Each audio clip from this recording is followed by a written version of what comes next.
Només 2 dies hàbils després d'haver sigut designat per el Consell de Govern, vaig assistir a la meva primera sessió del Consell Social. Això és eficiència.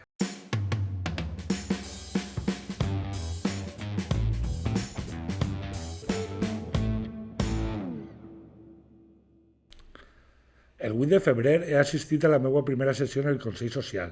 Aixina, de primera impressió, les diferències que n'hi ha entre el Consell Social i el Consell de Govern, a banda de la òbvia de la composició, són que n'hi ha menys punts en l'ordre del dia i que en tal les sessions són més curtes. També n'hi ha similituds. No n'hi ha massa debat, totes com en comissions, i sembla que l'única persona que de tant en tant vota en contra o s'absté, doncs soc jo.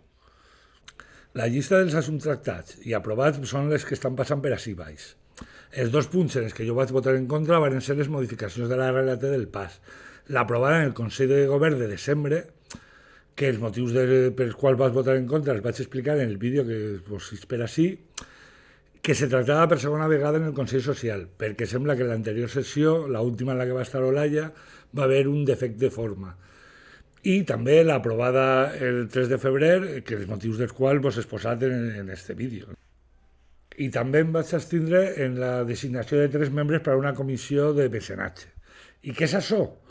Doncs mireu, jo ja van 2 vegades que atenc a l'explicació, tant en el Consell de Govern de desembre com en el Consell Social de febrer, i encara no ho tinc clar. La universitat ha creat una oficina de mecenatge i com no té personal, doncs ara mateix el marró se'ls està menjant l'àrea de comunicació.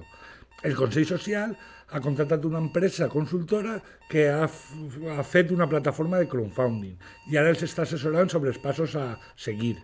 Aquesta empresa preveu que els resultats se veuran d'ací als 10 anys, que dic jo que no és xafar-se els dits. Mireu, jo és que soc molt escèptic en tot aquest assumpte.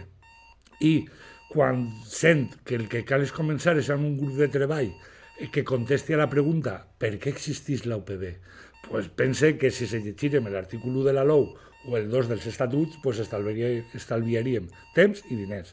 Ni vos conte com estava el meu sentit aràcnid. Continuaré informant-vos.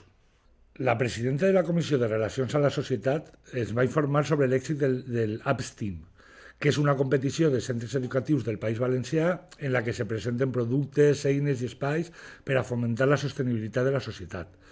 Aquesta tercera edició ha multiplicat per 5 els resultats de la primera i com l'objectiu final de tot això és l'augment de la matrícula en la UPB, jo les desitge tot l'èxit del món.